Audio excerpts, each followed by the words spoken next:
Hey, everybody, and welcome back to another exciting episode of the VOD Squad, the show where we talk about streaming. I am Clyde. Today I'm joined by Matthew Ross. Hey. And Michael Aston. Hello. How you guys doing? Very well, sir. Very well. Splendid. Apparently it's British night. He said hello, and it's just like, well, that just sounds very British. And I just heard the standard bookshop routine. I didn't know that somebody else did it before Monty Python, and it was just as good. So, Rock on. The bookshop routine, the cheese shop routine, and the parrot routine are all almost the same, but they're all good. Well, it's one of those things where you've got your basic framework, and then, it's like, it's a standard improv thing where you have the who, what, or you just have to change the who, the what, and the where. And everything else is interchangeable, right? Yeah. It's still good. I mean, no, I'm not saying that's bad. I'm just saying if you know what works, work it. Yeah. And as we're being mentioned in the chat, we're missing Jimmy tonight. We are. Jimmy had some family stuff going on, so we wish him the best. And he should be back soon, hopefully. Okay. So, what's going on with you, Clyde? I mean, you always ask us how we're doing. Now, let's ask you. I don't know. I'm not prepared for that because nobody ever asks me how I'm doing. Oh, now you know how we feel every week. It's like, I went but you to know work it's today. coming.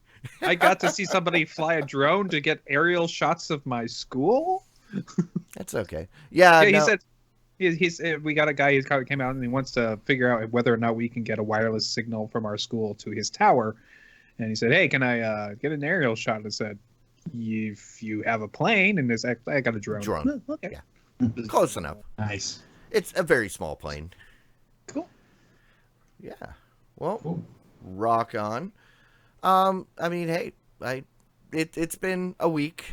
It's Wednesday. I'm looking forward to the weekend. Next weekend is Thanksgiving, which is crazy. So that means next week we need to bring our A game for Black Friday stuff. Oh, come on. Yeah. No. I know, yeah, right? I started training last month. If you haven't even started training, getting your cardio and your boxing in, you're too late, man. I need this finger and this mouse, and I'm good to go.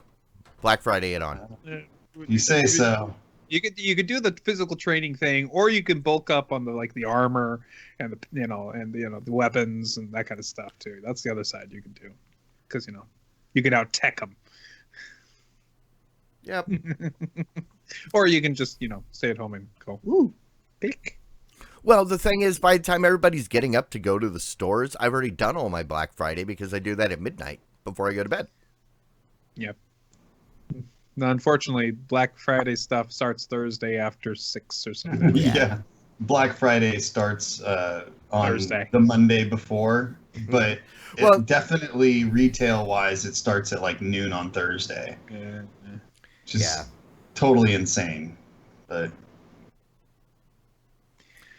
well, we'll have full reports of what we should consider for next week. So look forward to next week's Black Friday special. I don't care, really. There's a lot of cool stuff that is actually already possibly coming out, especially for TVs and video game systems and things like that. I've thought about picking up like an Xbox or like a PS4. I heard that Skyrim is coming out in virtual reality on the PS4. So that has me tempted to pick up a PS4 and get some VR going. Yeah, that could be Skyrim's one of my favorite games of all time, so I could sink another couple 100 hours into that in VR. Yeah. That might make the game playable for me. I've tried playing it. I wanted to love it, but there were just certain things about it that just made me angry, and I can't get into it. I mean, an arrow to the knee in virtual reality is so much better. Oh, I bet. See, they need to find a way to get that virtual reality tapped into your nervous system so you actually feel the pain. Oh, no. I And wouldn't want to play that. But that steps up your game. Have you heard of the Pain Station? No. No. So you should look up the Pain Station. Okay. It's a play on PlayStation, obviously, and it's a 2-player game where the loser gets whacked with like their hand gets whacked with a piece of leather or whatever every time they lose. Oh yeah. It's like the Or an electric that shock. slap game, you know. But so yeah. no, but this is like a real industrial strength. There's the electric one. Belt. There's the electric one too. I've seen that. So, and people love it because it gives a good incentive not to lose. Yeah, exactly. It's motivation. No, I don't want to play it. Gives me motivation not to play. You can See, like that's the difference between paintball and laser tag. Laser tag, there's no incentive. Oh, I got shot. No. Yep. Paintball. Holy crap! I got shot. I think I broke a rib. I played paintball. Paintball is so much more intense. Yeah, because you are There's actually actual concerned stakes. about getting hurt. There are Getting hit. actual stakes. Well, Yes. first of all, the times I go paintballing, they always make sure and measure the rate of the paintballs to make sure that the guns are too hot, especially after they've been warmed up a little bit, because they actually warm up and get a little bit. They shoot harder after a few shots. Yeah. And second thing is, I wear the full mask, right? Well, you have like you're to. supposed to. Well, I was playing paintball and I stuck my head around the corner and I got one right here. So it literally went right into my mouth. The mask broke it up and blah. Yeah. They're so salty. They're so bad. Well, you're not supposed to eat them. No, but I didn't mean to eat it. But I sure didn't get shot. I was like, yeah, I'm dead. Yuck. They literally blew your face off. Yes, they did. All right. Well, thanks for. We'll wrap up this week in paintball, and what else do we have to talk about that people are actually here to listen to? Well, did you know that there's been this story about Viacom and Discovery, and they've been kind of looking to do their own streaming thing? Well, guess what? They did it. They literally launched a new service called Philo, which is a streaming service that doesn't have any sports channels. And because of that, it's available for as little as $16 per month. It's launched. It's available now. It's a free trial. You can watch it on, I believe it works on phones and on The Roku. tablets, and it works on the Roku and more stuff coming. So basically, they hit the most important, widest market first as far as the TVs go. Yeah, they said so. Android app is coming soon. They didn't say Android when. TV? No, it just said Android mobile app was coming soon on another article that I read earlier. So officially on their website, it says it works with Mac and PC, Apple iPhone and iPad, Android phones and tablets running 5.0 or newer.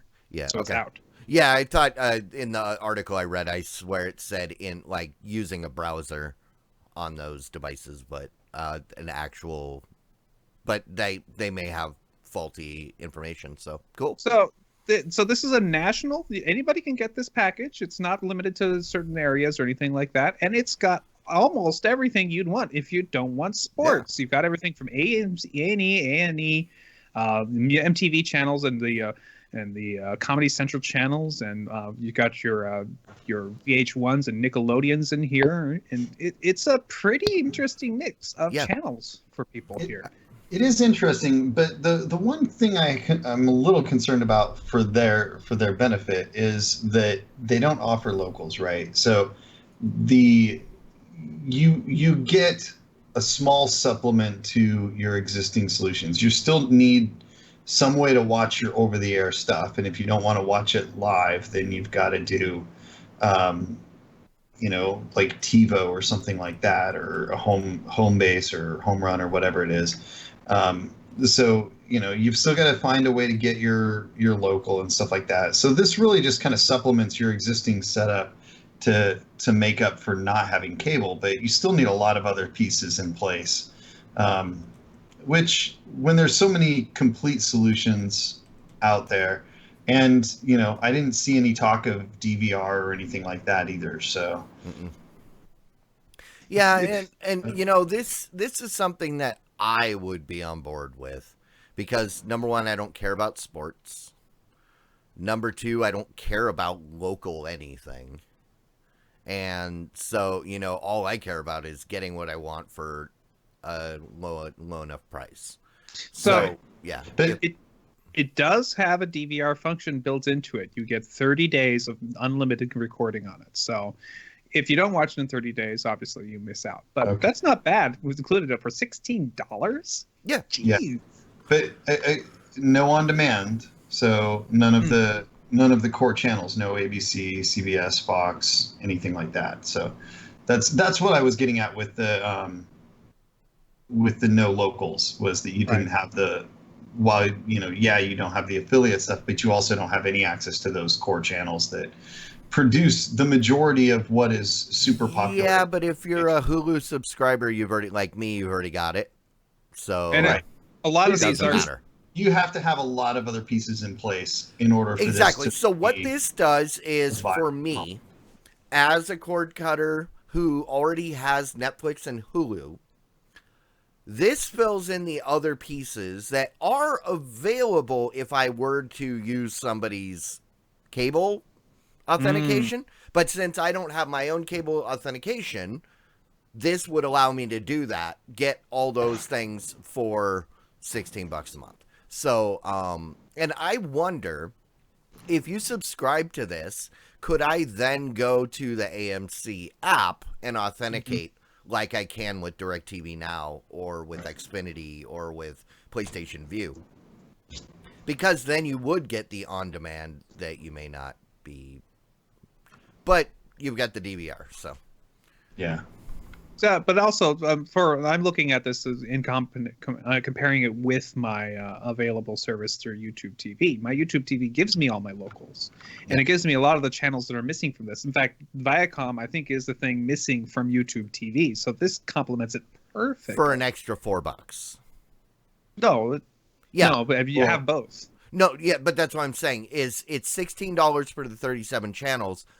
But if you want the Viacom channels like MTV and MTV Live. Oh, is that MTV Live? Live. The MTV.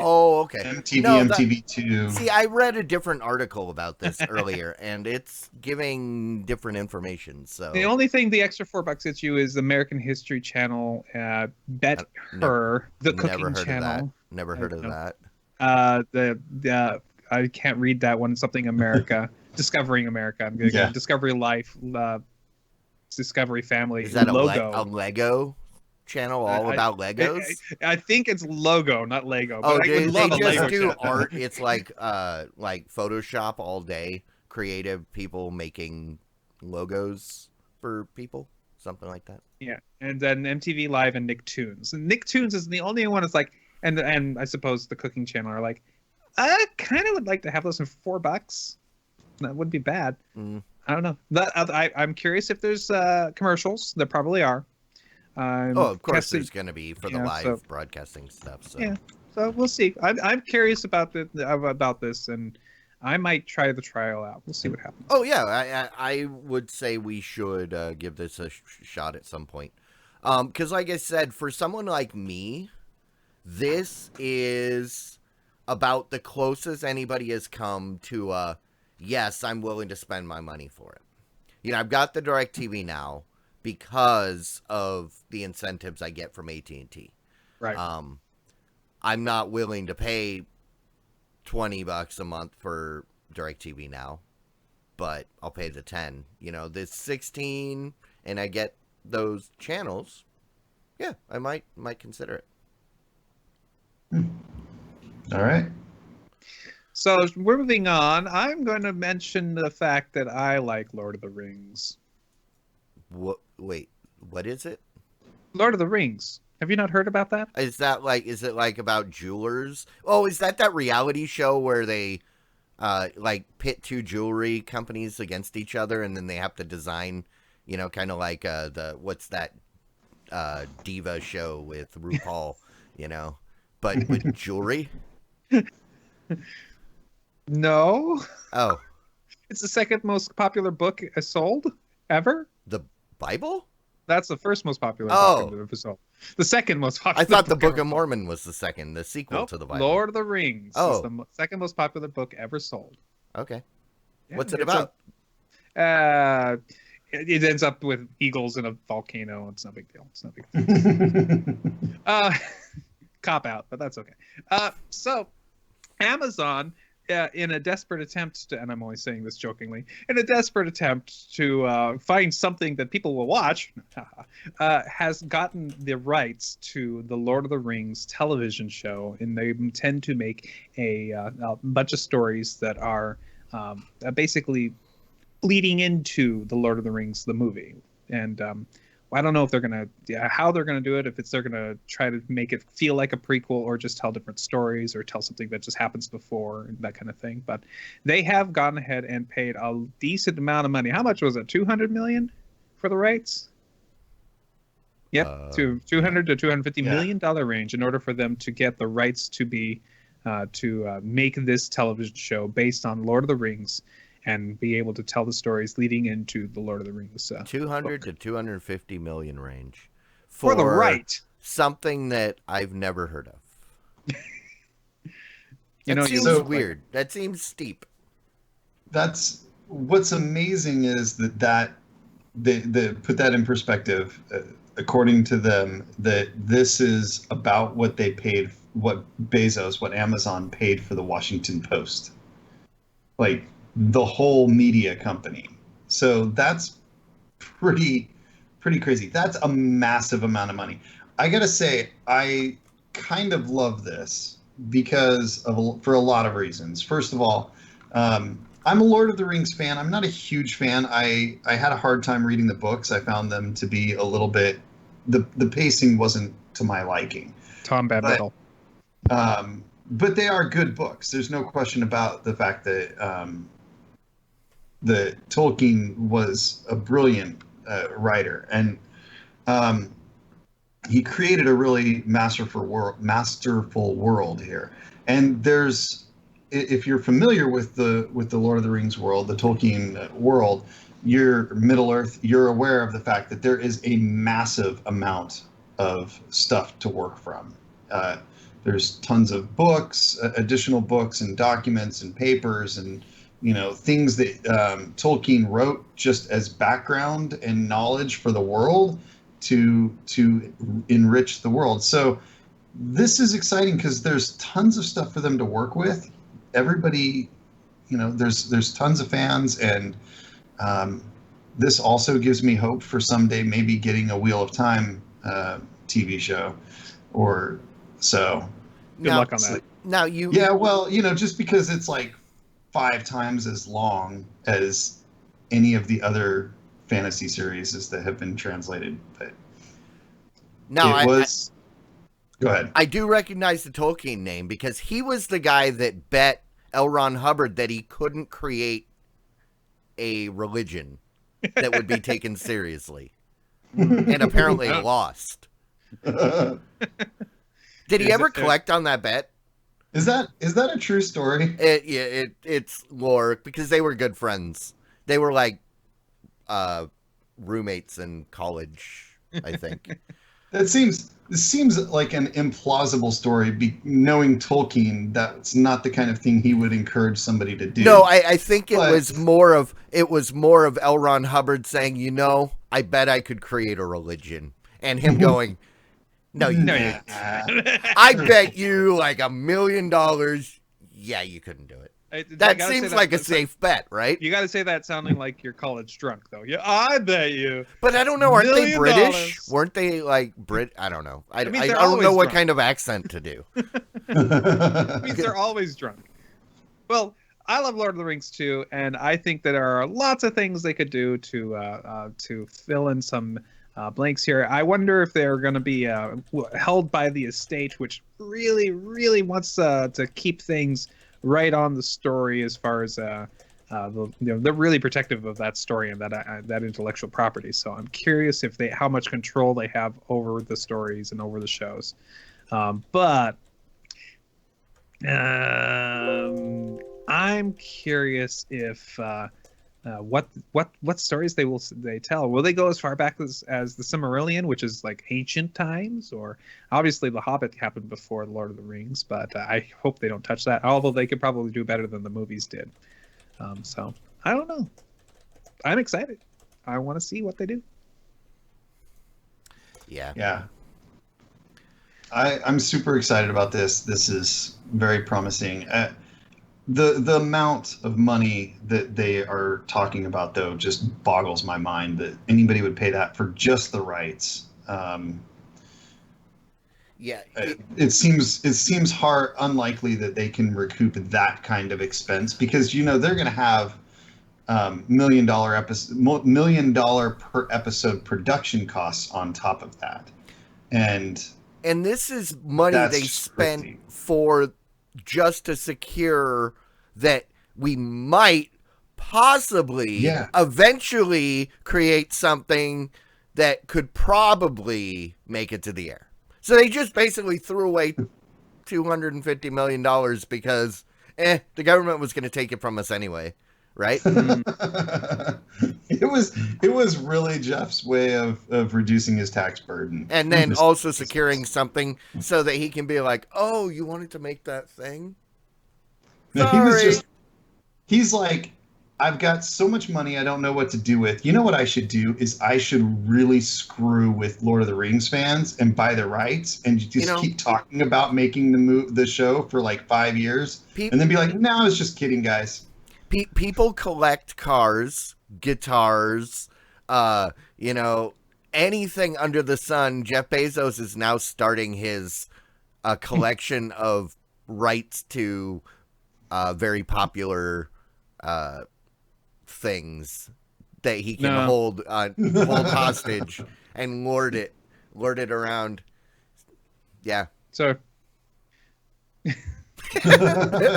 Jeff Bezos, Lord of the Things. There you go, Lord of the Things. Yeah. That would be like the ultimate troll move though, wouldn't it? Like I could see something like that from James Cameron. I pause so that if any of you have watched Future Man, you might know what I'm talking about. But yeah, I don't know. I don't know about Jeff Bezos. I don't know much about him. So he's just a rich guy.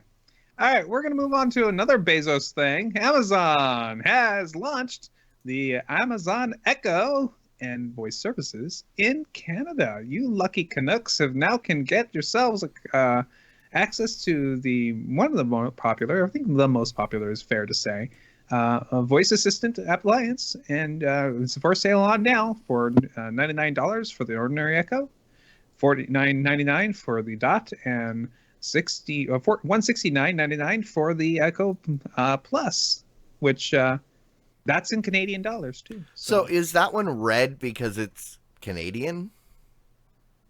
No. Oh. I believe that's just the color of the ring when it's talking. I thought you can tell how much I've used one. I thought it was just blue. I've never used an Echo. I don't think I've ever seen one except for in a store. Don't you have one, Mike? I do. What color is it? It is black. No, I mean the ring when it lights up. Oh, blue. Yeah, that's what I thought. This one's red. It's blue, and it always has been and will be blue. And now, maybe in another country. But that's why I was saying is because I didn't think they'd been red before. So is it red because it's Canada, the land of red and maple syrup? No, it's like I think it's orange, but maybe it's red when it's like in syncing mode or something like that. Maybe muted. Oh, maybe it's blushing because he touched it. Right. Hey, that's inappropriate. I don't know if I've ever even muted mine. Amazon just knows everything I say in my house. That's fine. Whatever. As long as it results in better recommendations for products. I don't Well, care. that's how he knows what IPs to purchase. Because That's what's right. everybody talking about? Okay, let's buy it and never make anything from it. Oh, Bezos! I don't like him. Yeah. Actually, I have no problem with him. That's not true. No, I guess all I got to say is congratulations to those Canucks. They get to have Amazon listen to their every word. Except one little detail, Canada has 2 official languages, Yeah. English and French, and it doesn't support French. Well, that's what they get for speaking that dirty language. Okay. They should learn to speak American like the rest of the world. Yeah. Am I wrong? Yes. I've been all over the world and I have never once had a problem speaking American. Everybody understood me and everybody got me, what I wanted or whatever. All right. Speak American. Okay. Moving on. This is good news for them. Yeah. They're going to love it. You're welcome. So Canada. now, I mean, We because gave it that to does you. get cold up there. Now they can top off their maple syrup reserves or order food for their caribou. They don't have to take their gloves off. And they don't even type have to things leave into now. their phone. Now, no, I got to ask, does Canadian Alexa say eh? I don't know, but apparently How can I help it you, does eh? have a different voice, and it might have actually a Canadian accent. So I Is don't it know, like but that's is only it what I like heard. Australian Siri with big strong hands? I have no idea. Yeah, Alexa won't respond to you if you don't say sorry at least twice in your question. Yeah, you just have to say Alexa, sorry. That's Sorry. the actual No, way they to don't address say her sorry. is, It's sorry. Alexa, sorry. Sorry. Sorry. Sorry. Sorry. Alexa, sorry. There's no. That's not a question. All right, moving on. Enough beating up on Canadians. Ah, We love yeah. Canada, Canadians, Canadians, whatever. So, Disney streaming service. Remember last week when I said, "Hey guys, we got this new Disney streaming service, and it's going to be have all the different streaming from, and they're pulling out of Netflix, and they're going to be pulling out of all the Yeah, and it's going to cost like $1,000, right? And I said it's going to be expensive. Be prepared for it to be cost like $40, or it's a little. I could maybe, easily see maybe this going for like $150. No, I was being. No, exaggerating I'm when I saying, yeah. Right. But, I was going to say it's going to be really expensive. Guess what? They came out and said it's going to be cost less than Netflix. So, in other words, they came out and said that to basically say, yeah, Matt was wrong. Well, I mean, to be fair, this is the introductory price. And this price does not include everything that it will eventually include. So it is very plausible that this price will go up as more is added to the service, or there will be tiers of the service, right? So we know Disney has a lot of agreements where the rights are already owned by other companies for streaming and distribution rights and stuff. Those will slowly be coming back to Disney, and those will not be renewed with other companies. They'll be brought back, like the Marvel stuff on Netflix. That will come back to Disney, and then Disney will not resell those again. They'll bring those into this service. So when they get back Marvel and they integrate Star Wars and stuff into this service, that price may very well go up. Right now it's not going to have Marvel, it's not going to have Star Wars. Probably won't have the full back catalog of certain items and stuff like that. So stuff will slowly come in, and the price will probably go up as that stuff gets added to the service. But, I don't think it'll be really astronomical like you kind of believed, but I do think this price will go up to be probably more than Netflix, or at least on par with Netflix when all of that stuff is added. Yeah, and here's the thing, is this service isn't even going to launch until 2019. Mm-hmm. we still have over a year minimum. So by that point, Netflix could do a huge spike in their, and then so what we're thinking of as cheap under Netflix now may not be. I'm not saying that that's likely to happen, but and also there's a lot that can change in that time where other services see this threat and they take action and shore up their services, and then Disney all of a sudden goes, it's no longer in our best interest because of things that have happened in 2018. Right. So, all right, I'd be a little bit more excited about this, or to speculate, if it was happening within the near future. The idea that they're planning something like this and announcing something like this a year out is total insanity to me. Yeah, exactly. And that's like George Lucas in the 80s going, yeah, there's 3 other Star Wars we're going to make. 3 more? Yeah. Only 2 more, I think he said. Or whatever. But, I mean, there obviously had to be 3. But what little I know about Star Wars, I do know that they got shafted. Huh, But okay. No, I don't know. But, I mean, it's something along those lines where I think they're kind of stalling and saying, hey, we got this great thing and we're going to do this great thing. It's coming soon in 2019. Well, and they're then going to buying start. time. Well, they're going to start with their ESPN service, as we know. They're going to be coming out next year with their ESPN, the sports half of this. And so that's going to be the first one they do. And that's how they're going to figure out, probably refine what they think they're going to have to charge for their service. And they're going to figure out how to make it work well and how to promote it. So it might not be exactly what they think it's going to be, but they probably have a good idea. I just think they're way underselling it if they're could be substantially less than Netflix. Means $1 or 2 less. With as much as Disney dotes on ESPN, I'm surprised they don't have an ESPN The Ride yet at Disneyland. Because they claim it's their most important thing. They have a theme park. They have Disney's Wide World of Sports. Wait, that was a show from the 60s. Yes, but it is now a sports theme park at Disney that is basically an ESPN place. So they don't need a ride. They've got a whole park. Okay, so I'm going to be ignorant here because I'm not a big sports guy for the most part. I like my baseball every once in a while, but other than that, not really into it. How many of us actually care about ESPN more than a lot of other things like everybody thinks they do? Because right now everybody who wants to get I understand but, no.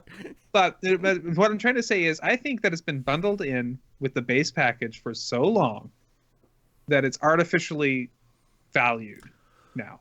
The thing that I think has really fueled that idea is the fact that up until recently, anytime you suggested someone cut the cord, the answer was always, but what about sports? But okay, what exact sports do you get on ESPN anymore? Basketball? I don't even think you get that. What is the sports that ESPN carries? A lot of the college sports are on ESPN. Okay. So ESPN almost owns college sports. Okay. And that is a big deal to a lot of people. Like for me, I'm going to pay for some sort of service to be able to watch my college team, the Boise State football. Just football. That's the only thing I care about. One game a week for 3-4 months, and that's it. But other people, they want to watch all of college football, all of college basketball, but it is college sports that is predominantly on ESPN. You got Sports Center for everything, and then you got college sports for all the actual sports on ESPN. They have a lot of pro sports. They just don't have like the main game, like the biggest games and stuff. So, realize that like in the NFL, there's like 36 teams or something playing every week. So there's Monday Night Football and Thursday Night Football and Sunday Night Football, and those all happen like on on your regular networks, your top 5 networks. But ESPN picks up a lot of the kind of like secondary city teams and stuff like that. Okay. I'm sorry. That's just why I'm curious, because it seems like to me it's possible that it's overvalued because it's been bundled in the base package of every single subscription service forever, and bundled with the stipulation must be sold with Disney TV. That now nobody, with the Disney Channel, nobody ever doesn't carry it. That is it possible that it's actually not as valuable as they think it is? Yeah.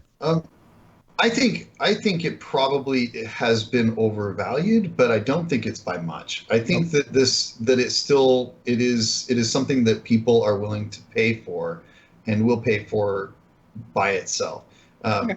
I'd be fine. See, the thing is, like, I pay for PlayStation Vue largely for that. There's a couple of other things that I get out of it, but I wouldn't pay for PlayStation Vue just for those. But so if I could have I'd pay for just the one team I want if I could do that. If the team had a streaming service, that would be great.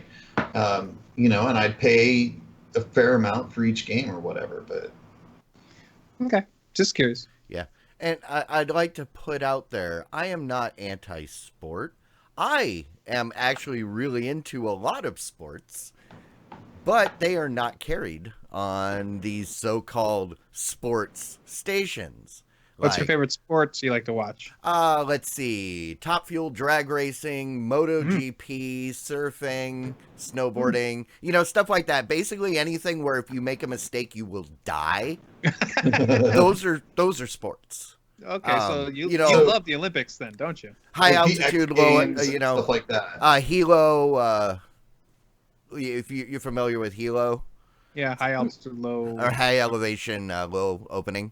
Opening, yeah. So, like, that skydiving stuff where you don't get to Extreme open curling. If you mess up, you die. Well, actually, curling you could, because they don't wear any pads, and they're out there on the ice with just regular shoes. You slip, you fall, you bonk the back of your head, you could be blind for the rest of your life.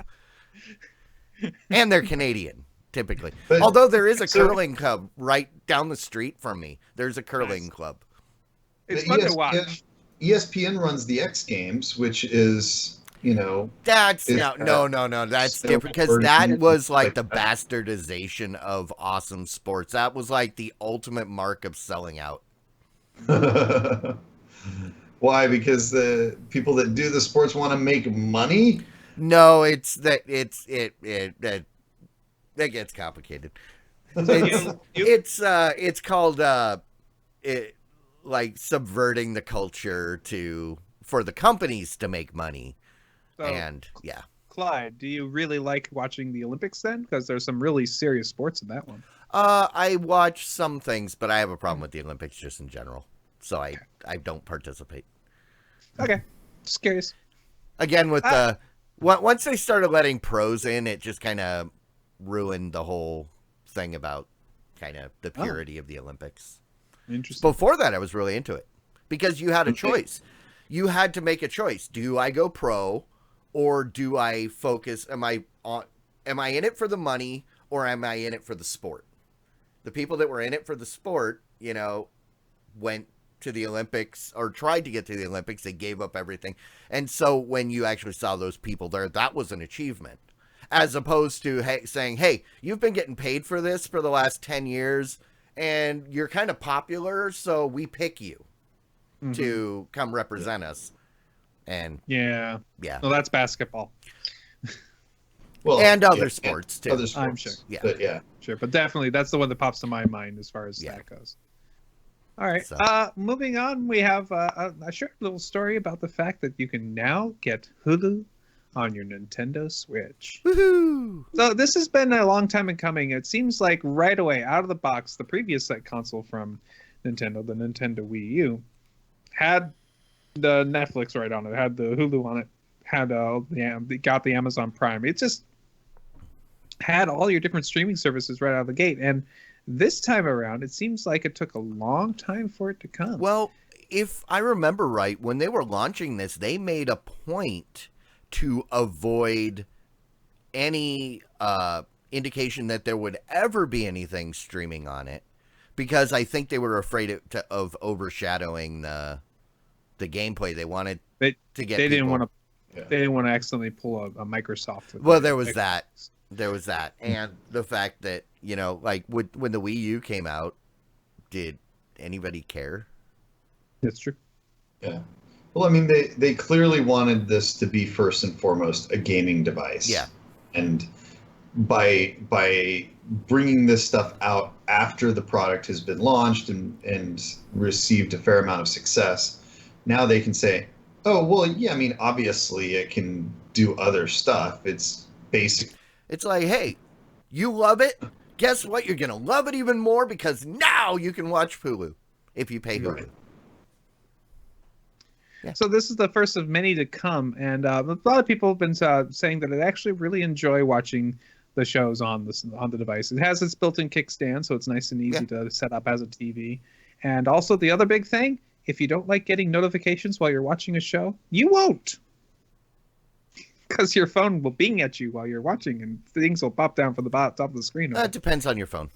But, yeah, I know. But some people, they don't want that, and they can use that instead. So I think it's a cool idea. Yeah. I hope more of these come out, and they can keep up with the different. I'm still want to get a Switch. We're gonna get one for Christmas. Oh, I thought you got one last year. No, last year we got him the 3DS, and we knew that it was a tight over thing until the Switch came. Oh, okay.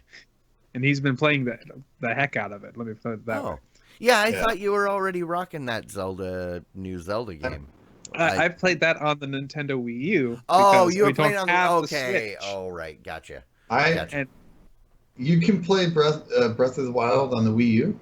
Yes, the full game is available on the Wii U. It works great. It's a wonderful game. It's actually designed for the Wii U. How much does the Wii U cost? The Wii U, you could probably get one on Craigslist for like $20.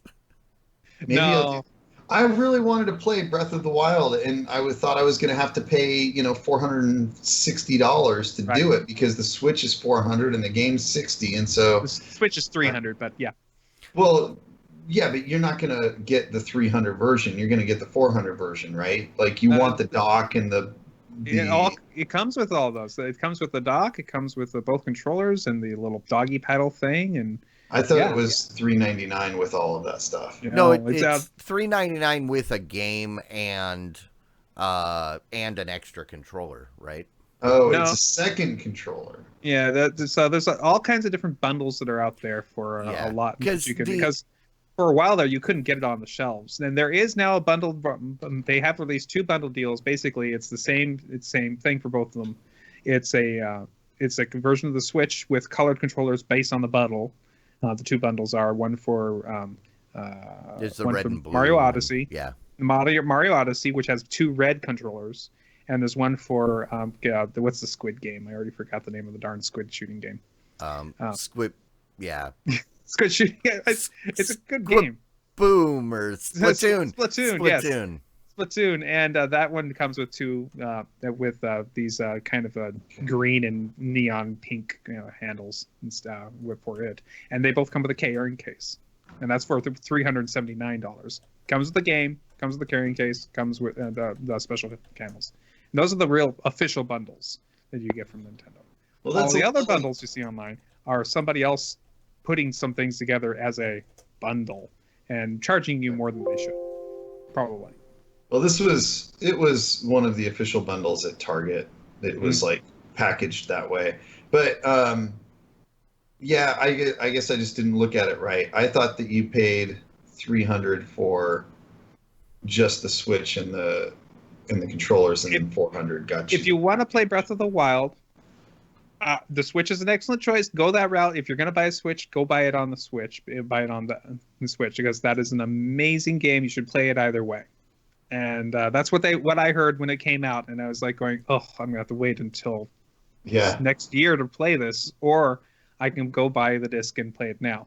So I've got my copy, and it's wonderful. You can probably find the game on used or for rent somewhere for super cheap, I spent 100 hours on that game, so Yeah, and I didn't do everything. Trust me, I did a lot, but I didn't do everything. So that's cool.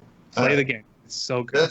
That's exciting to me because, like I said, I'm not willing to spend $360 to play one game, and there's just nothing else terribly compelling about the Switch for me right now. There is other what? Mario Galaxy. Yeah, there is other good stuff on there. It's just not compelling to me. I'm more of a role-playing game kind of person, or fantasy adventure like Zelda or Skyrim or whatever. Skyrim's coming for it too. Yeah, but when I can get it in virtual reality on the PS4, that actually is compelling enough that I might be willing to spend $400. But you Because can't go there's take it also- with you. What? But you can't take it with you. Yeah, I've got a phone for playing on the For go. Skyrim? Yeah, but other games. I don't have to play Skyrim while I'm on the road. Okay. This is the thing. Like I view my entertainment is in multiple phases. Right, when I'm at home, I watch TV on my 4K TV. Absolutely. When I'm on the road, I watch podcasts and videos. I don't watch TV shows when I'm on the road. When I'm on the road, I play phone games on my phone. When I'm at home, I play games on my computer or occasionally my Xbox One.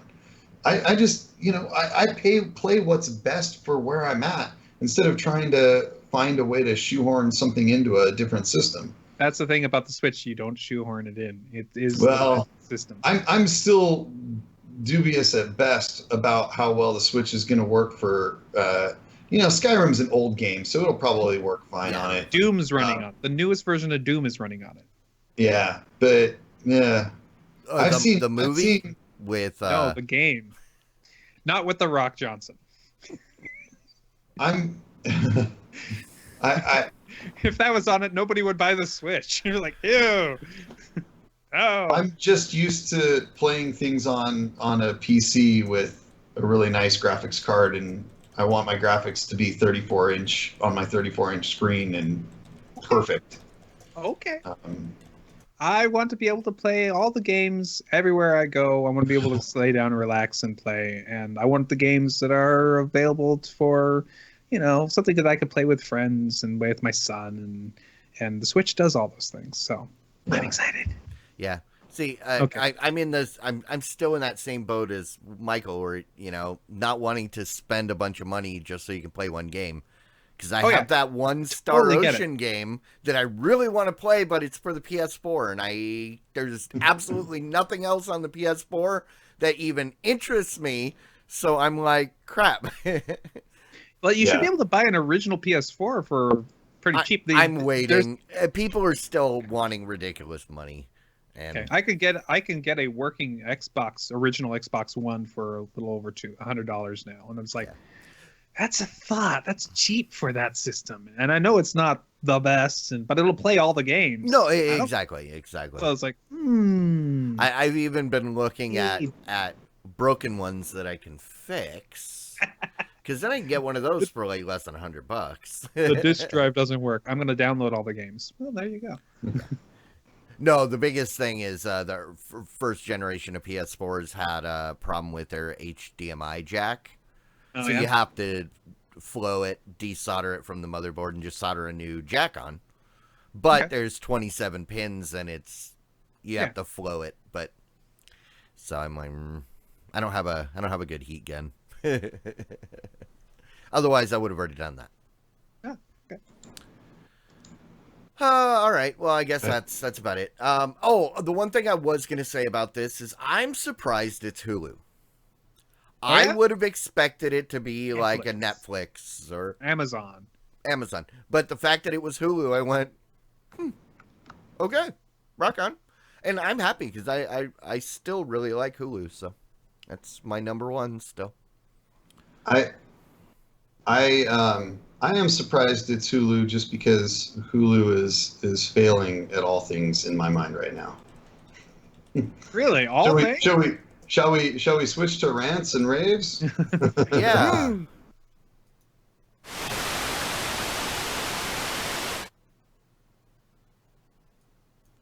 All right.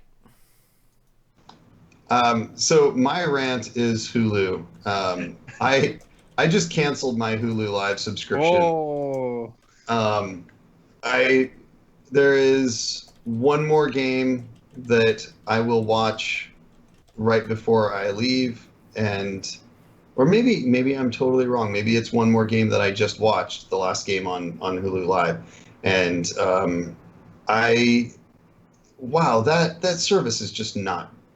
I did not enjoy using it. I won't say it's not good, but I found it to be difficult in every single respect.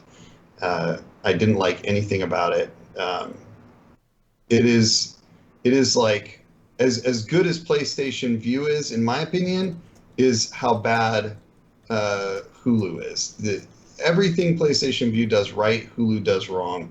And the only thing, there are a few things I could say that they did right, and all of them were like good ideas executed horribly. Hmm.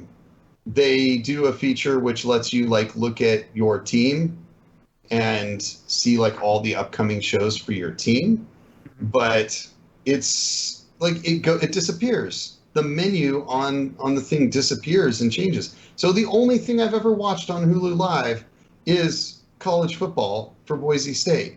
And last time I went to watch a football game, I couldn't find college football. It was one of the tabs across the top, and then it just disappeared and got replaced by college basketball.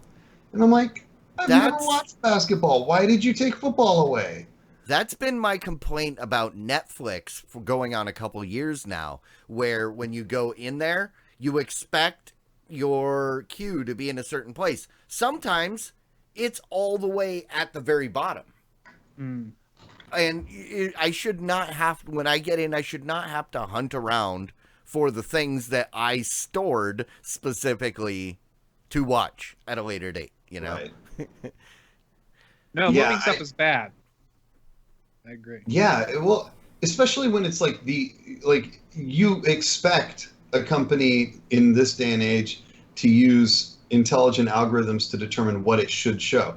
If it's going to change the way the layout is done, it should be doing that based on your behavior, your patterns of viewing and stuff like that. So to take the one thing I've actually used and watched and remove it so that I have to step through like six different clicks to find the one thing I actually have shown to you that I actually care about, that's pretty bananas. Every time, and another big thing for me was that I would set shows to record, and they wouldn't show up in my shows, and then I had to watch them like on demand or whatever, and had to watch commercials. I couldn't get around commercials on shows that I watched. Like my wife and I started watching Dancing with the Stars, and I could not watch the commercials on that, even though I set it to my recordings and stuff like that. I had to watch like 240 minutes of commercials every commercial break, and it just drove me crazy. So I was thoroughly unimpressed by the delivery. Plus, that's not to count technical issues like shows like skipping, getting stuck in a loop where I watch the same 10 minutes over and over again. Um, Things like video quality was atrocious. It was like maybe 720p at best. There were times where I would guarantee it wasn't better than 480p, which, like, in this day and age, that is not acceptable. You know, and I got to ask, what platform are you watching that on? That is on the Fire TV. Okay. Because, So, you know, I haven't used the Hulu Live, but most of that with Hulu I have never seen. And that's I watch 90% of the stuff I watch is on Hulu. On the Roku, perfect quality, never have any skipping. And, you know, as far as quality goes on playback, and I can't speak for Hulu Live. I am still bitter, though, that because of Hulu Live, they screwed up my Hulu viewing. yep. Like last week, I had a whole bunch of shows because it now takes all the shows that you haven't seen and puts them in this like lineup. It makes a lineup for you. but it doesn't always go to like the next show you want to watch. Well, Right. as we've talked about pretty much every week, it doesn't respect my do not autoplay settings. And And it so I autoplays. fell asleep at one point and it just burned through everything. And I have no idea what. I have no way of going back and seeing what was watched. So I don't know. And it was one of those weekends like around Halloween where not every show had a new episode. So I don't know what I'm supposed to be looking for. Now I have to do a whole bunch of work to research to figure out, last week, did this show have a new episode? And what shows and what channels were they on? And it's just like, that is pissing me off. But So we watch Hulu every night. Where my wife likes to watch. We've been watching the original CSI, as I think I mentioned a couple weeks ago. But we watch maybe one or two episodes after everybody goes to bed, just to kind of relax. Even though CSI is a weird show to relax to. is that the version with Ted Danson? It ends up with Ted Danson in the later seasons. There are okay. so many seasons of that show. And so yeah, I walked, I said, okay, I'm going to go take care of some stuff, and she's fallen asleep watching it, and she has to track back to figure out which ones she's seen, because she's like, I'm like 3 seasons ahead now for some reason. how much of CSI have you watched? How many seasons? With her now, she's been watching a lot more than I have been watching, so she's been catching up a lot more than me. So I would say she's in like season 13 or something. There's like 22 seasons or more than that show. Mm-hmm. There's a ton. Because there was a show I saw an episode of many years ago. I don't know what it was. I think it was one of those CSI shows. But basically the plot of the episode was one of the lab guys goes to a house to check something, and then he gets basically abducted and locked in the basement. And the entire episode, he's trapped in this basement. And then at the end of the episode, he somehow tricks the guy that was holding him prisoner and escapes, and then just shows back up at work like, just, get back to work. I'm like, what is this? That's like every season they have one of those. So it was like the stupidest thing I've ever seen. I was like, I mean, even Bones doesn't go that ridiculous.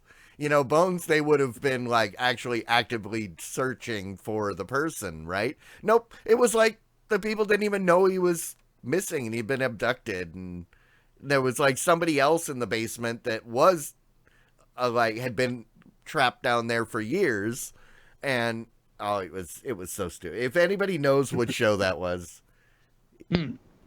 email me, because it's driven me crazy, because I want to hate on this show, but I don't know which show to direct my hate at. Yes, right. CSI. So it might have been NCIS or... NCIS? Although, don't get me started on NCIS. My dad gets so mad at me because it's like...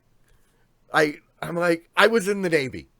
NCIS has no jurisdiction outside of the base. Once they leave that base, they are civilians. They do not carry guns. Or same thing with JAG. JAG, you got lawyers running around town with guns. No, they're the Judge Advocate General. They are lawyers. They do not investigate crimes. I've had to talk to JAG. They are the biggest douchebags you'll ever meet, and pencil neck geek kind of. They're not cool running around town with guns. Okay, Navy boy, what do you think of The Last Ship? I haven't watched it. Okay. My brother-in-law keeps telling me to, but I'm not into like the zombie apocalypse kind of stuff. It's not really zombie apocalypse. I know there was like a worldwide contagion, but they just happen to be out at sea, so they're okay. And yeah, and so, but I actually like it because it's got enough Navy stuff happening every episode or so.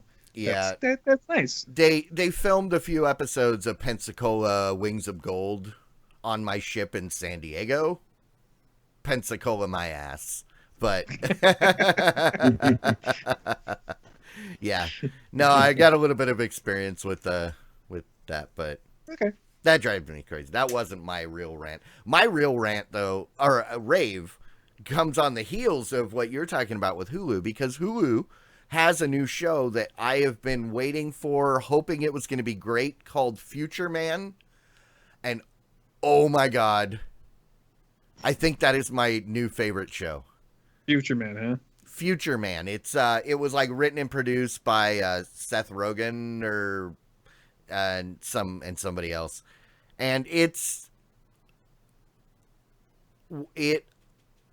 constantly makes reference to other movies. So like even in the first episode, he beats this video game. The people come back from the future because he has beaten the game. He has now been recruited to be their savior. And he's like, so what? This is the last Starfighter? And then they're talking about, well, we got to leap. We got to go do whoa, this is Quantum Leap. And then there's like there's Terminator stuff going on in one episode. You've got an episode that has got the volleyball set up from Top Gun set in the 80s because now they're jumping through time. And it is so funny. But the best episode, if all of you out there, if you don't watch this show, you have to watch. There's one episode that takes place completely. The entire episode is in James Cameron's house. And he has an AI that runs the house named Sigourney. And every time she says his name, she has to read off one of his accomplishments. So the world's best beer drinker, James Cameron, would not appreciate you being here. One was honorary black belt James Cameron. And, and the house is full of the props and like the door from Titanic and it was masterful. That episode was masterful. And I want to know if James Cameron signed off on it, or if he's going to watch it later and go, what the hell? Seth Rogen! Oh, he's got a secret lab in the basement. And in the elevator, they're like, well, where is the lab? And you see the bottom button says the abyss. It's like, well, yeah. So watch Future Man. The first episode, it started off kind of funny. It had some moments, but it gets really good as you get in. I got sucked in. I was like 8 episodes in last night when I was like, holy crap, I gotta go to bed. I gotta stop watching this. And I think they're like half-hour episodes, so they go fast. But Ed Begley Jr. is in it. There's a lot of big names. Yeah. Cool. Watch Future Man. So my wife this weekend said, hey, let's watch Stranger Things 2. And I was like, okay, do you want to just watch a couple episodes? And she goes, no, let's watch it all. So my entire Sunday was watching Stranger Things season 2. It's just as good as season 1, and that's high praise because season 1 was so good. If you haven't seen it yet, everybody go get a chance and go watch Stranger Things season 1 and then season 2. You will not be disappointed. It was excellent in everything it did. So, and I don't want to spoil anything. There's not much really to spoil. It's not actually that crazy of the idea of what's going on. It's more of the same, and it's all very good. So definitely go check it out. I'll second that. I loved season 2. I loved season 1. I thought season 2 was just as good as season 1, and very, very much enjoyed it. Sounds like a good way to spend a Sunday. Yeah. Well, I can tell you one thing. My son was done. Because it's 9 episodes. Episode 8, halfway through episode 8, and he's like, "Are you guys finished yet?" That show's scary. Don't want to watch it. We only have 1 episode left after this. We'll be done, and then he's like, "Okay, fine. I'm gonna go in my room." Too scary for him, then? It's not his thing. It's not into scary movies, so it's fine. Okay. All right, guys. So I guess we can wrap that up. Thank you so much for hanging out with me again. Oh, what's up? Let me throw out a rave. So everybody else raved. I want to rave about one show. The Get Good your glow Place. sticks. I started watching The Good Place, and it's actually surprisingly good. I did not expect it to be this That enjoyable, but was I've my enjoyed the heck favorite. out of it. That was the greatest thing to come out last year. Season 2 takes it even further. So Whoa. hurry up, get through season 1. I All love that right. show. Yeah, we're 4 or 5 episodes in, and like probably farther than that because I kept saying, okay, well, I'll watch one more because I want to know what happens now. And Yeah. I've seen about 6 episodes or something of it. We stopped after that because they're like, it's funny. I really like it. I don't know how it can keep this up. So Oh, I trust don't know. me. We got to They did a very ingenious thing.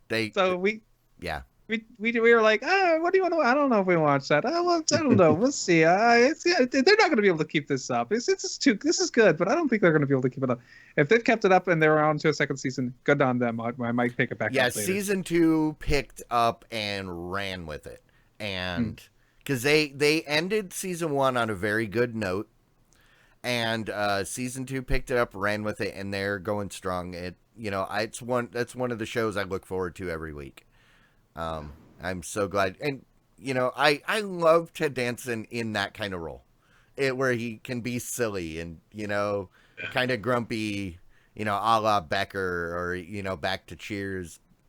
Back in Cheers, he had to kind of play the straight man, but everybody else were the comic relief. But in this show, he gets to kind of cut loose as the season goes on. So yeah, definitely check that out. And that's one of the main reasons I have Hulu.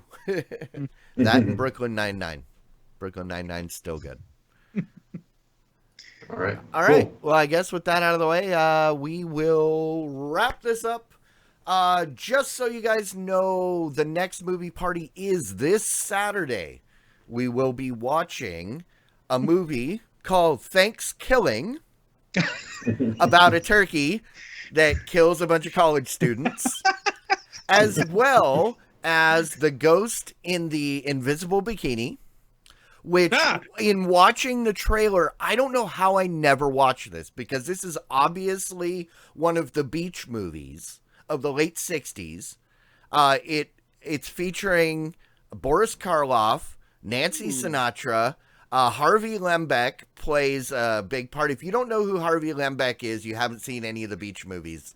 Because he shows up in every beach movie as kind of the same character, playing some sort of cameo, and he's one of my favorite characters, or my favorite people. But it's gonna be fun. 9 p.m. Central this Saturday. If you want to participate, you don't know what's going on, head on over to Twitter at DC Movie Party. You can get all the info there. And then for us, we will be back next Wednesday, as we are every Wednesday, 9 p.m. Central, here on Twitter and Twitch and YouTube. And we're all the places wherever you want to find us. Come on back. We will see you guys next week. Bye. Diamond Club hopes you have enjoyed this program. Alrighty. Bye. Diamond Club. Bye.